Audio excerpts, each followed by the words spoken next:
നമസ്കാരം കൃഷ്ണാരപുത്രത്തിലേക്ക് എല്ലാവർക്കും ഒരിക്കൽ കൂടി സ്വാഗതം. സവിതയാണ് കേട്ടോ. ശ്രീകൃഷ്ണ ഗോവിന്ദ ഹരേ മുരാരേ ഹേ നാഥ നാരായണ വാസുദേവ. ശ്രീകൃഷ്ണ ഗോവിന്ദ ഹരേ മുരാരേ ഹേ നാഥ നാരായണ വാസുദേവ. ശ്രീ ഗുരുവായൂരപ്പ ശരണം ഹരേ. ഇന്നത്തെ സത്സംഗത്തിലേക്ക് എല്ലാവർക്കും ഒരിക്കൽ കൂടി സ്വാഗതം. ശ്രീലകത്ത് നിന്ന് ശ്രീ ഗുരുവായൂരപ്പൻ ആനപ്പുറത്തിരിക്കുന്ന ഉണ്ണികൃഷ്ണനായിട്ടാണോ എന്നാണ് കേട്ടോ പറഞ്ഞത്. എത്ര നേരം ആനപ്പുറത്തിരുന്നാലും നമ്മുടെ ഉണ്ണികൃഷ്ണന് മതിയാവാറേ ഇല്ല എന്നാ തോന്നാറുള്ളത് കേട്ടോ. ഏകാദശിക്കാണെങ്കിലും ഉത്സവകാലത്താണെങ്കിലും ഒക്കെ അനേകം മണിക്കൂറുകളോളം ആനപ്പുറത്ത് കയറി അങ്ങനെ ആ വാദ്യമേളങ്ങളൊക്കെ ആസ്വദിച്ചുകൊണ്ടിരിക്കുന്നുണ്ട് കൃഷ്ണനായിട്ട് കാണാറുണ്ട് കേട്ടോ. അതും മാത്രമല്ല, എല്ലാ ദിവസവും ശിവേലി ആനപ്പുറത്ത് വളരെ ചുരുക്കം ക്ഷേത്രങ്ങളിൽ മാത്രമാണ് ഈ ദേവനെ ആനപ്പുറത്ത് എല്ലാ ദിവസവും എഴുന്നള്ളിക്കുന്നുള്ളൂ. അതിലൊരാൾ നമ്മുടെ ഗുരുവായൂരപ്പനാ. ആനപ്രിയം എത്രയാ ചോദിച്ചാൽ നിശ്ചയില്ല അല്ലേ. എന്തായാലും ആനപ്പുറത്തിരിക്കുന്നുണ്ട് കൃഷ്ണന് നമസ്കാരം പറഞ്ഞുകൊണ്ട് കൃഷ്ണപാദമനിശം ഹൃദി ഭാവയാമി, ഹരികൃഷ്ണപാദമനിശം ഹൃദി ഭാവയാമി. ഇന്നത്തെ ചോദ്യങ്ങൾ നോക്കാം അല്ലേ. പെൻഡിങ് വെച്ച ചോദ്യങ്ങൾ തന്നെ ഇഷ്ടം പോലെ ഉണ്ട് കേട്ടോ. അതിലേക്കൊക്കെ എന്തായാലും ഞാൻ വരാം. സതമോളെ, എനിക്ക് ഷുഗറിൻ്റെ അസുഖമുള്ള കാരണം എൻ്റെ കാലിന് പുകച്ചിലാണ്, സഹിക്കാൻ പറ്റുന്നില്ല. ഞാൻ ഭഗവാനെ പഞ്ചസാര സമർപ്പിച്ചു, ഭഗവാന്റെ ആടിയ എണ്ണ വാങ്ങി തേച്ചു, ഒന്നിനും സമാധാനമില്ല. മോൾ ഒന്ന് പറഞ്ഞു തരുമോ എന്താ ചെയ്യേണ്ടതെന്ന്? കുറേ ഡോക്ടറെ കാണിച്ചു, ഒന്ന് പറഞ്ഞു തരണേ എന്ന്. നമുക്ക് ഷുഗർ കൊണ്ട് കുറേ കാലമായിട്ട് മരുന്ന് കഴിക്കണില്ലേ. കുറേ കാലം മരുന്ന് കഴിച്ചാൽ എന്തസുഖവും മാറുള്ളൂ എന്ന് കേട്ടിട്ടില്ലേ. അപ്പൊ ക്ഷമയോടെ കാത്തിരിക്കൂ. നാരായണീയത്തിലെ 8ാമത്തെ ദശകത്തിലെ അവസാനത്തെ ശ്ലോകം മുടങ്ങാതെ ചൊല്ലിക്കോളൂ. പഞ്ചസാര കൊണ്ട് തുലാഭാരം തൂക്കിക്കോളൂ. ഒന്നുകൂടി, ഇനിയിപ്പോ തുലാഭാരമായിട്ടാണോ സമർപ്പിച്ചിരിക്കണേ എനിക്കറിയില്ല കേട്ടോ. ഇനി അല്ലെങ്കിലും പഞ്ചസാര കൊണ്ട് തുലാഭാരം തൂക്കിക്കോളൂ. ഇനി ഇപ്പോൾ ഗുരുവായൂർ അമ്പലത്തിൽ വരികയാണെങ്കിലും എന്തെങ്കിലും ഒരു മധുര പലഹാരവുമായിട്ട് ഉണ്ണികൃഷ്ണനെ കാണാൻ വരും കേട്ടോ. ഇതെനിക്കിപ്പോൾ തോന്നിയതാണ്. എന്തെങ്കിലും ഒരു മധുരപലഹാരം, ലഡുവോ ജിലേബിയോ മൈസൂർ പാവോ എന്തെങ്കിലും ഒന്ന് ഗുരുവായൂരപ്പന് മധുരപ്രിയനായിട്ടുള്ള ഉണ്ണികൃഷ്ണനെ കൊണ്ടുവന്ന് സമർപ്പിക്കൂ. എന്നിട്ട് പറയൂ, ഉണ്ണികൃഷ്ണ എനിക്കിതൊന്നും കഴിക്കാൻ പറ്റില്ല, ഉണ്ണികൃഷ്ണൻ ഇതൊക്കെ കഴിച്ചോളൂന്ന്. ഒപ്പം പഞ്ചാര പായസം കൂടി ഒന്ന് ഷീട്ടാക്കിക്കോളൂ. പാൽപ്പായസവും കൂടി ഷീട്ടാക്കിക്കോളൂ കേട്ടോ. എന്നിട്ട് പറഞ്ഞോളൂ, പാൽപ്പായസവും ഈ മധുരവും ഒക്കെ കഴിക്കുമ്പോൾ ഈ അമ്മയെ കുറിച്ച് ഇങ്ങനെ ആലോചിക്കുക.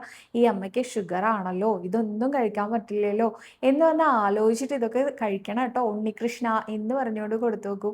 ഷുഗർ കൊണ്ടുള്ള ബുദ്ധിമുട്ടുകളൊക്കെ കുറയാൻ ഇതെന്തായാലും സഹായിക്കും കേട്ടോ. അടുത്തതായിട്ട് സവിത ചേച്ചി, ഞാൻ മറ്റുള്ളവർക്ക് ഉപകാരം ചെയ്ത് കൊടുത്ത് തിരിച്ച് അവരിൽ നിന്ന് പണികൾ കിട്ടും, അതുകൊണ്ട് മനസ്സിന് വിഷമാവും നല്ലോണം. എത്ര കിട്ടിയാലും ഈ സ്വഭാവം മാറില്ല, എന്താ ചെയ്യുക? എന്നെ എന്താ ഗുരുവായൂരപ്പൻ ഇങ്ങനത്തെ ആളുകളിൽ നിന്ന് രക്ഷിക്കാത്തത്? അല്ലെങ്കിൽ ഇങ്ങനെ ആവാതിരിക്കാൻ ഞാൻ എന്താ ചെയ്യുക? ഒന്ന് പറഞ്ഞു തരുമോ, എന്താ ഗുരുവായൂരപ്പനോട് പറയേണ്ടത് എന്നാണ് ചോദിച്ചിരിക്കണത് കേട്ടോ. നല്ല ആളുകൾക്കല്ലേ അങ്ങനെ സഹായിക്കാൻ ഉള്ള മനസ്സുണ്ടാവുള്ളൂ.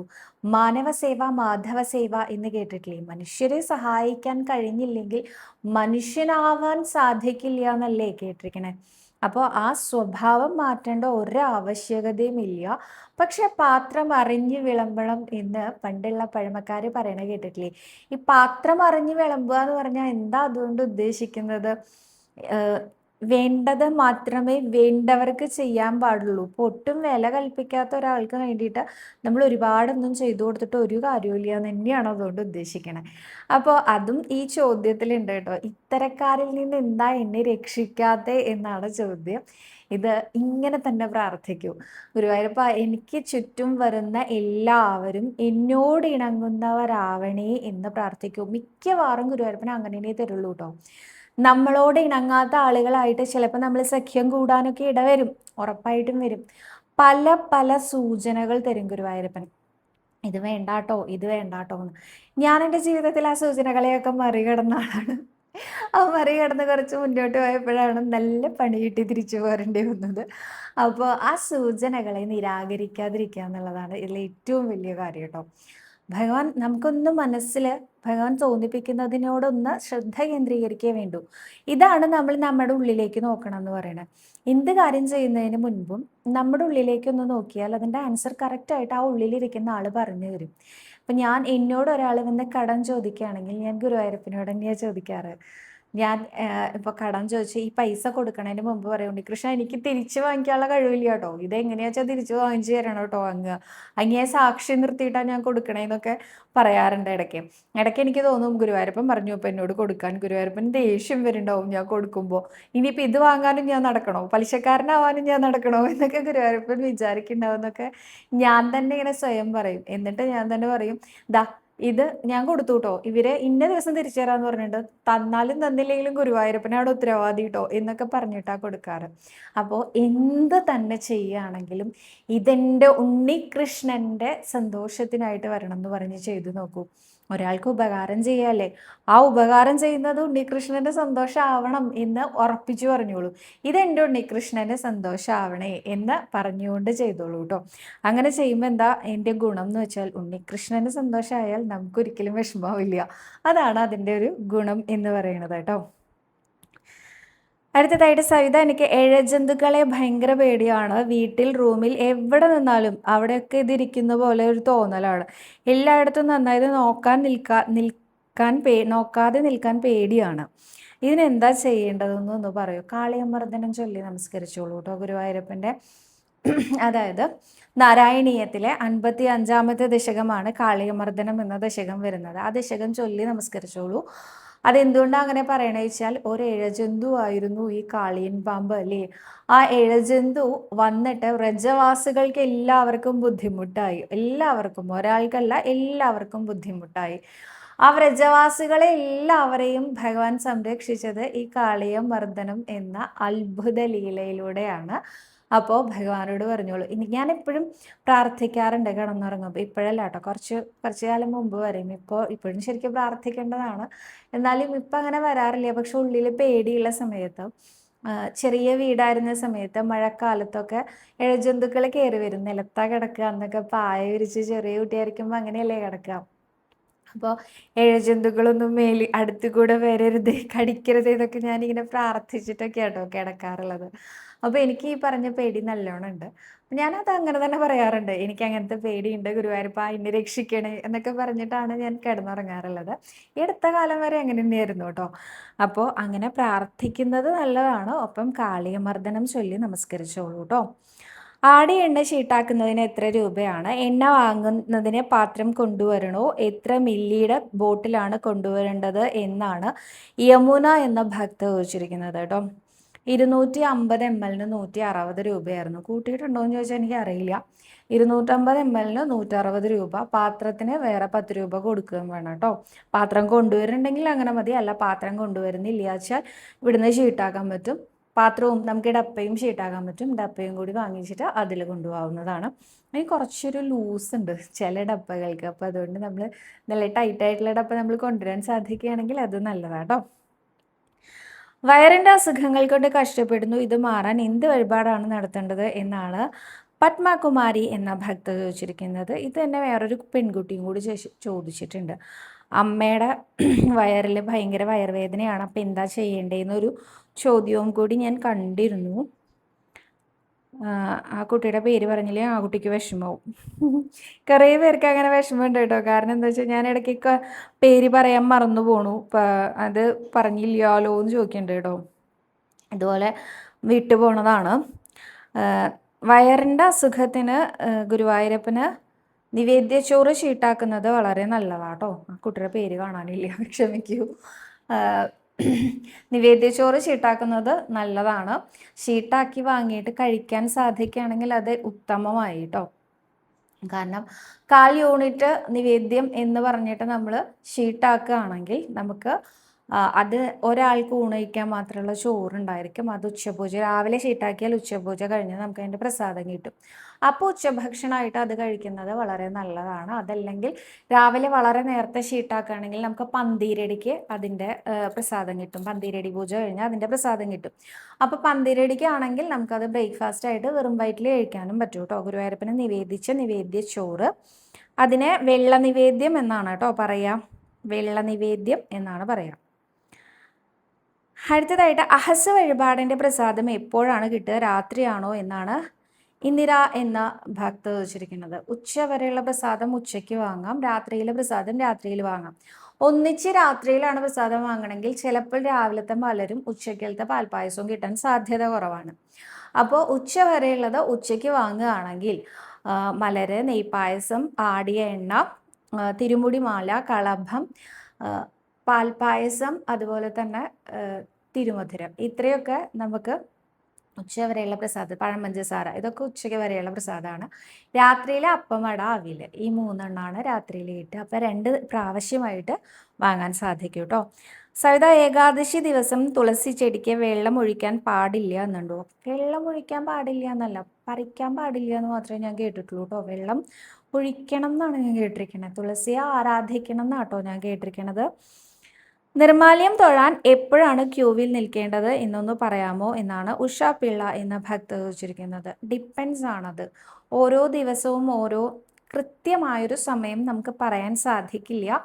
ഇന്ന് രാവിലത്തെ നിർമാല്യത്തിന് വളരെയധികം തിരക്കുണ്ടായിരുന്നു. ഇന്ന് സൗമ്യ വന്നിട്ടുണ്ടായിരുന്നു നിർമാല്യം തൊഴാൻ. അങ്ങനെയാണ് എനിക്കറിയാം കേട്ടോ. എൻ്റെ നിർമാല്യ സംശയ നിവാരണം സൗമ്യയിലൂടെയാണ് ഇപ്പോഴും എനിക്ക് സാധിക്കാറുള്ളത്. അപ്പോൾ സൗമ്യ പറഞ്ഞിരുന്നു നല്ല തിരക്കുണ്ടായിരുന്നു. സൗമ്യ ഇന്നലെ ഏകദേശം 9:45 എത്തുന്ന സമയത്ത് തെക്കേ നടയിൽ കേശവനാനിനെ കാണാൻ സാധിക്കും. അത്ര അടുത്താണ് വരിയിൽ നിൽക്കാൻ സാധിച്ചത്, അത്രയും പിന്നിൽ. 10:45 നിന്നിട്ട് ഇന്ന് 3:45 സൗമ്യയ്ക്ക് തൊഴുതിറങ്ങാൻ പറ്റി. നിർമാല്യം കിട്ടിയിട്ടില്ല, അത് കഴിഞ്ഞിട്ടാണ് തൊഴുതിറങ്ങാൻ സാധിച്ചത്. അപ്പോൾ നിർമാല്യത്തിന് ഇതുപോലെ തിരക്കുള്ള ദിവസങ്ങളിലാണെങ്കിൽ സന്ധ്യയ്ക്ക് ദീപാരാധന കഴിഞ്ഞാൽ തന്നെ ഈ നിർമാല്യത്തിന് ക്യൂവിൽ നിൽക്കുന്ന ആളുകളുണ്ട്. അല്ല, തിരക്ക് കുറഞ്ഞ സമയമാണെങ്കിൽ ഒരു 9 മണിയോട് കൂടിയൊക്കെ നിൽക്കുന്നവരും ഉണ്ട് കേട്ടോ. അങ്ങനെ നിന്നാലും കിട്ടാറുണ്ട്. തിരക്ക് കുറഞ്ഞൊരു സമയം ഗുരുവായൂരമ്പലത്തിൽ ഇല്ല എന്നുള്ളതാണ് സത്യം. അപ്പോൾ നേരത്തെ സന്ധ്യയ്ക്ക് തന്നെ നിൽക്കണം, തലേ ദിവസം വൈകുന്നേരം തന്നെ വരിയിൽ നിൽക്കണം കേട്ടോ. ഓക്കെ, ഇപ്പം കണ്ടു.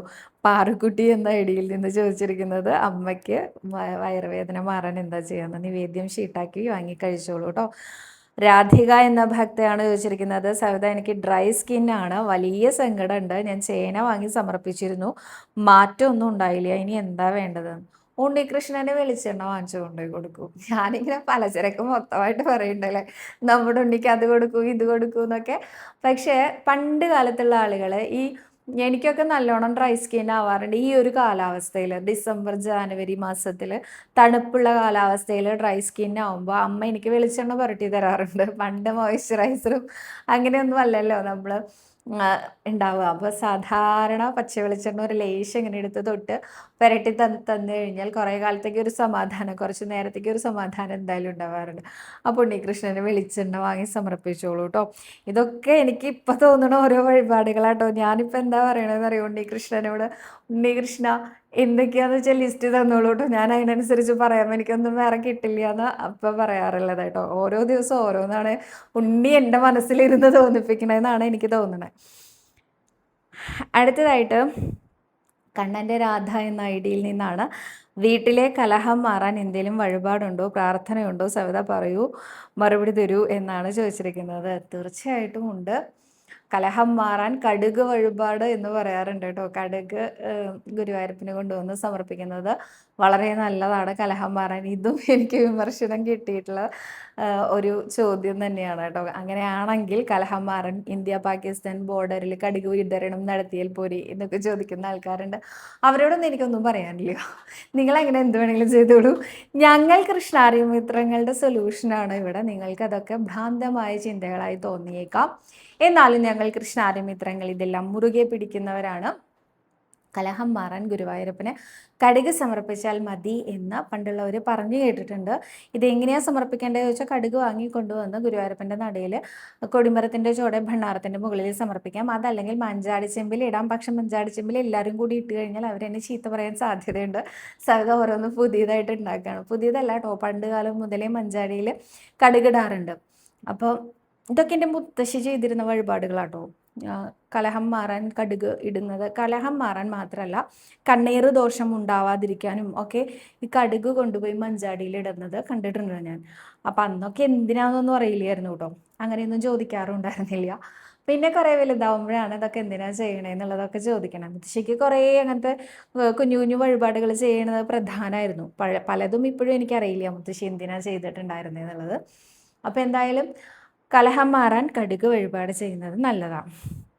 അടുത്തതായിട്ട് ഗീതാകൃഷ്ണൻ എന്ന ഭക്തർ പറഞ്ഞിട്ടുണ്ട്, സവിത അവിൽ നിവേദ്യം നമ്മൾ ഷീട്ടാക്കിയാൽ അതിൻ്റെ പ്രസാദം നമുക്ക് കിട്ടൂലോ. അത്താഴപൂജയ്ക്കാണ് ഗുരുവായൂരപ്പന് അവിൽ നേദിക്കുക. അപ്പം അത്താഴപൂജ കഴിഞ്ഞ് നട തുറന്നാലാണ് നമുക്ക് അവിലിൻ്റെ പ്രസാദം കിട്ടുക. അത്താഴപൂജയ്ക്ക് നേദിക്കുക വെച്ചാലും നമ്മൾ നേരത്തെ തന്നെ ഷീട്ടാക്കിയാലേ കിട്ടുള്ളൂ കേട്ടോ. രാവിലെ തന്നെ ഷീട്ടാക്കിയാലാണ് അന്നത്തെ ദിവസത്തേക്ക് അപ്പവും അടയും അവിലും ഒക്കെ നമുക്ക് കിട്ടുള്ളൂ. അതൊക്കെ വളരെ ലിമിറ്റഡ് ആയിട്ട് മാത്രമുള്ള വഴിപാടുകളാണ് ഇവിടെ. അപ്പം അതുകൊണ്ട് തന്നെ നേരത്തെ ഷീട്ടാക്കിയാലേ നമുക്കത് കിട്ടുള്ളൂ. അത്താഴപൂജ കഴിഞ്ഞിട്ട് ഏതാണ്ട് ഒരു 8 മണി കഴിഞ്ഞാൽ, രാത്രി 8 മണിക്ക് ശേഷമാണ് ഈ പ്രസാദമൊക്കെ നമുക്ക് പ്രസാദ കൗണ്ടറിൽ നിന്ന് വാങ്ങാൻ സാധിക്കുക കേട്ടോ. മകളുടെ കല്യാണം നടക്കാൻ നാരായണീയത്തിലെ ഏത് ദശകമാണ് വായിക്കേണ്ടത് എന്നാണ് പ്രിൻസി എന്ന ഭക്ത ചോദിച്ചിരിക്കുന്നത് കേട്ടോ. ഇനി ഞാനിതൊക്കെ ക്വസ്റ്റ്യൻ ആയിട്ട് ഇടും കേട്ടോ. നിങ്ങൾ മറുപടി കൊടുക്കൂ, കമൻറ്റ് ചെയ്യൂ എന്നൊക്കെ ഞാൻ ചില വീഡിയോസിലൊക്കെ കാണാറുണ്ട്. അറിയാവുന്നവർ താഴെ കമൻറ്റ് ചെയ്യൂ എന്നൊക്കെ പറയുന്നത്. ഞാനിങ്ങനെ കുറേ പ്രാവശ്യം പറഞ്ഞിട്ടുള്ള ആൻസേഴ്സൊക്കെ ഞാൻ അങ്ങനെ പറയേണ്ടി വരും. താഴെ കമൻറ്റ് ചെയ്യൂ അറിയാവുന്നവർ എന്നൊക്കെ. 78, 79 ദശകം സ്വയംവരം ആണ്, രുക്മിണി സ്വയംവരമാണ്. ആ ദശകങ്ങൾ ചൊല്ലി നമസ്കരിക്കുന്നത് നല്ലതാട്ടോ. അടുത്തതായിട്ട് കുറേ അമ്മമാർക്കുള്ള ചോദ്യമായിരിക്കും കേട്ടോ ഇത്. ചിന്നു എന്നാണ് ID കാണുന്നത്. സവിതമോളെ, കൂട്ടുകാരെ പോലെ കഴിഞ്ഞിരുന്ന എൻ്റെ ആൺമക്കൾ ഒരു പ്രശ്നത്തിൻ്റെ പേരിൽ ഇപ്പോൾ ശത്രുക്കളെ പോലെ ആയി. തമ്മിൽ മിണ്ടാറില്ല. എൻ്റെ വിഷമം പറഞ്ഞറിയിക്കാൻ വയ്യ മോളെ, ഒരു വഴി പറഞ്ഞു തരൂ എന്നാണ് പറഞ്ഞിരിക്കുന്നത്. രാമകൃഷ്ണന്മാരെ പോലെ, രാമലക്ഷ്മണന്മാരെ പോലെ വളരണം കുട്ടികൾ എന്നാണ് ഓരോ അമ്മമാരും ആഗ്രഹിക്കുക അല്ലേ. ഒരിക്കലും ഒരു കലഹം വന്നാൽ നമുക്ക് എന്താ പറയുക, സഹിക്കാൻ പറ്റില്ല. പെട്ടെന്ന് വിഷമാവും. ഗുരുവായൂരപ്പന് നാരായണീയത്തിലെ 19ാമത്തെ ദശകം പ്രചേതസ്സുകളുടെ കഥയാണ്. ഈ കഥ ചൊല്ലി നമസ്കരിക്കുന്നത് സാഹോദര്യം വർദ്ധിപ്പിക്കാൻ വളരെ നല്ലതാണ് എന്ന് ഈ അടുത്ത കാലത്ത് സപ്താഹത്തിൽ ഞാൻ കേൾക്കാനിടയായി കേട്ടോ. ഒപ്പം ഈ ഗുരുവായൂർ അമ്പലത്തിൽ വരുന്ന സമയത്ത് അടിപ്രദക്ഷിണം വെച്ച് തൊഴുത് നമസ്കരിച്ചോളൂ. ഇതെനിക്കിപ്പോൾ പറയാൻ തോന്നുന്നതാണ്. അടിപ്രദക്ഷിണം വെച്ച് തൊഴുത് നമസ്കരിച്ചോളൂ. അടിപ്രദക്ഷിണം വെക്കുന്ന സമയത്ത് ഹരേ രാമ രാമ രാമ ഹരേ ഹരേ, ഹരേ കൃഷ്ണ കൃഷ്ണ കൃഷ്ണ ഹരേ ഹരേ ഈ മന്ത്രം ചൊല്ലിക്കൊണ്ട് അടിപ്രദക്ഷിണം വയ്ക്കും കേട്ടോ. രാമനെയും കൃഷ്ണനെയും ഒരുമിച്ച് തന്നെ സ്തുതിക്കാം. ഇത് ഞാൻ പറയുമ്പോൾ ഈ രാമൻ ശ്രീരാമനല്ലേ എന്ന് ചോദിക്കുന്നവരുണ്ടായിരിക്കും. ശ്രീരാമനായിക്കോട്ടെ, എന്നാലും ബലരാമനെ നമുക്ക് സങ്കല്പിക്കാമല്ലോ. അപ്പോൾ ഹരേ രാമ രാമ രാമ ഹരേ ഹരേ, ഹരേ കൃഷ്ണ കൃഷ്ണ കൃഷ്ണ ഹരേ ഹരേ എന്ന് ചൊല്ലിക്കൊണ്ട് അടിപ്രദക്ഷിണം വെച്ചോളൂ. അമ്മയുടെ പ്രാർത്ഥന ഗുരുവായൂരപ്പൻ കേൾക്കട്ടെ. ഞാനും പ്രാർത്ഥിക്കാം കേട്ടോ. സവിത പ്ലീസ്, ഉറക്കത്തിൽ പിച്ചും പിഴയും പറയുന്നു, എന്താണ് പരിഹാരം എന്നൊന്ന് പറഞ്ഞു തരുമോ എന്ന്. മിനിച്ചേച്ചിയാണോ ചോദിച്ചിരിക്കുന്നത്? മിനിച്ചേച്ചിയാണോ അങ്ങനെ പിച്ചും പിഴയും പറയുന്നത്, അതോ കുഞ്ഞുങ്ങളാണോ പറയുന്നത്? മിനിച്ചേച്ചി തന്നെയാണെങ്കിൽ ഉറങ്ങുന്നതിന് മുൻപായിട്ട് ഭഗവാനെയും അർജുനനെയും പ്രാർത്ഥിച്ച് കിടന്നുറങ്ങുക. അപ്പോൾ നല്ല വ്യത്യാസം ഉണ്ടാവുന്നതാണ് കേട്ടോ. പണ്ട് പറയാറില്ലേ, അർജുനൻ്റെ 10 നാമങ്ങൾ ഉച്ചരിച്ച് കിടന്നുറങ്ങണം, പേടി സ്വപ്നം കാണില്ല, അങ്ങനെയൊക്കെ പറഞ്ഞു കേട്ടിട്ടില്ലേ? അർജുനൻ ഭൽഗൻ പാർത്ഥൻ എന്നൊക്കെ പറഞ്ഞ് നമ്മൾ പഠിച്ചിട്ടുണ്ടല്ലേ. അപ്പോൾ അർജുനനെ രക്ഷിച്ച ഉണ്ണികൃഷ്ണനെ കുറിച്ച്, പാർത്ഥസാരഥിയെ കുറിച്ച് എന്തെങ്കിലും ഒരു 4 വാക്ക് പറഞ്ഞിട്ട് കിടന്നുറങ്ങിക്കോളൂ. വായ കൊണ്ട് പറഞ്ഞിട്ട് കിടന്നുറങ്ങിക്കോളൂ കേട്ടോ.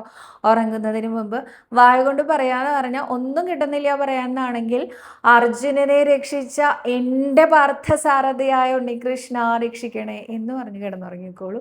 നല്ല വ്യത്യാസം ഉണ്ടാവും കേട്ടോ. കീർത്തിയേറുന്ന പാർത്ഥൻ്റെ തീർത്തടി ആർത്തി തീർപ്പാൻ ഇരുന്നരുളിയിടുന്ന ഉത്തമമായ ചമ്മട്ടിയും ധരിച്ചുത്തമാകൃതി കൃഷ്ണ ഹരേ ജയ എന്ന് ചൊല്ലി നമസ്കരിച്ചോളൂ കേട്ടോ. ഇത് എന്താണെന്ന് ചോദിക്കുന്ന ആൾക്കാർ എന്നോട് ഇത് എഴുതി കാണിക്കാൻ പറയും. മനുവേട്ടൻ മറക്കും, എനിക്ക് ഉറപ്പാണ്.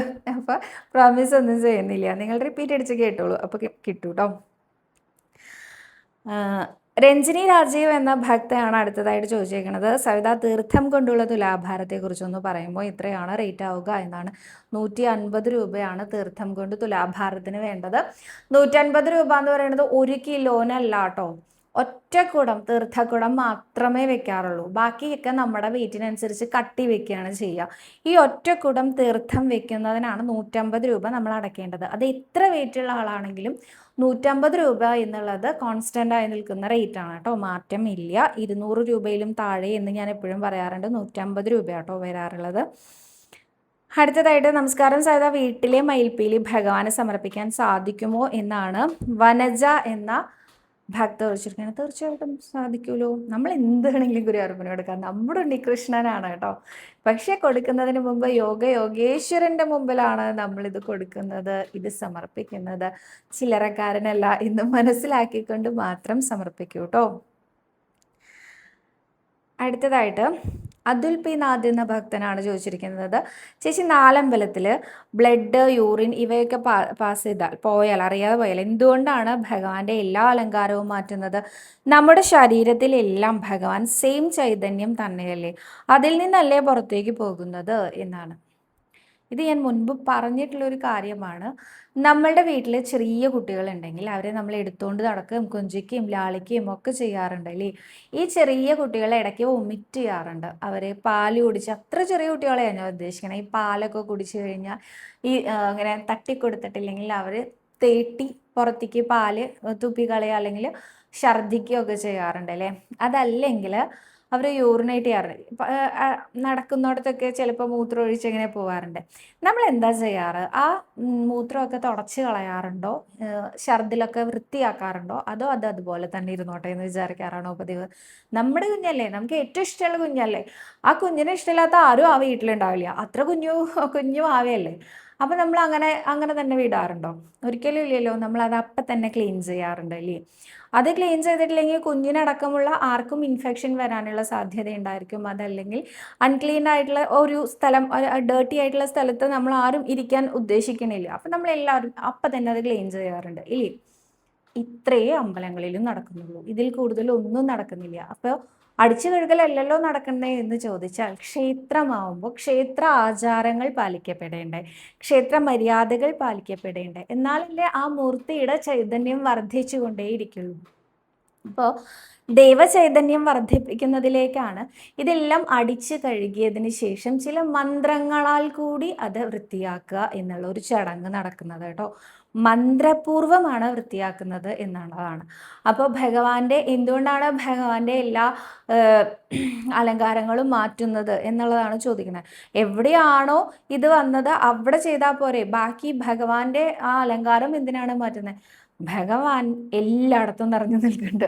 അതുകൊണ്ട് അവിടെ എവിടെ എന്തായാലും ഭഗവാന്റെ മൂർത്തിയുടെ ആ എല്ലാ അലങ്കാരങ്ങളും മാറ്റി ഭഗവാൻ അഭിഷേകം ചെയ്ത് മന്ത്രപൂർവകം വീണ്ടും ചന്ദന ചാർത്തലൊക്കെ നടക്കുന്നുണ്ട്. അത്രയേ ഉള്ളൂ കേട്ടോ. അല്ലാതെ ഇതിൽ വേറെ അതിന് ഒഫൻസീവായിട്ട് ഒന്നുമില്ല. കുട്ടികളല്ലേ, അവരറിയാതല്ലേ, അതിന് അവരാര് ചീത്ത പറയണേ, ഒന്നുമില്ല. അല്ലെങ്കിൽ നമ്മുടെ കയ്യിൽ നിന്നാണെങ്കിലും ബ്ലഡൊക്കെ പോകുന്നത് അറിയാതെ പോണതാണ്. സ്ത്രീകളാണെങ്കിലും പുരുഷന്മാരാണെങ്കിലും കാലോ കയ്യോ ഒക്കെ തട്ടുമ്പോഴും മുറിവ് പറ്റുമ്പോഴും ഒക്കെയാണ് ഇങ്ങനെ സംഭവിക്കുന്നത്. അപ്പോൾ ഈ മുറിവൊക്കെ പറ്റുന്നത് ആക്സിഡൻ്റ് അല്ലേ. ഈ ആക്സിഡൻറ്റ് നമ്മൾ ആരും വേണമെന്ന് വെച്ച് ചെയ്യണതല്ലല്ലോ. അപ്പം അങ്ങനെയുള്ള സന്ദർഭങ്ങളിൽ ഇത് ചെയ്യുന്നത് വേറൊന്നുമല്ല, അത് ക്ഷേത്രത്തിലെ മൂർത്തിയുടെ ചൈതന്യം വർദ്ധിപ്പിക്കാൻ വേണ്ടിയിട്ടാണ്. അതുകൊണ്ട് അത് കഴുകി വൃത്തിയാക്കുന്നതിനോടൊപ്പം കുറച്ച് ഏതാനും ചില മന്ത്രങ്ങൾ ചൊല്ലുന്നു, അത്രയേ ഉള്ളൂ. അത്രയും വിചാരിച്ചാൽ മതി നമ്മൾ സാധാരണക്കാരേട്ടോ.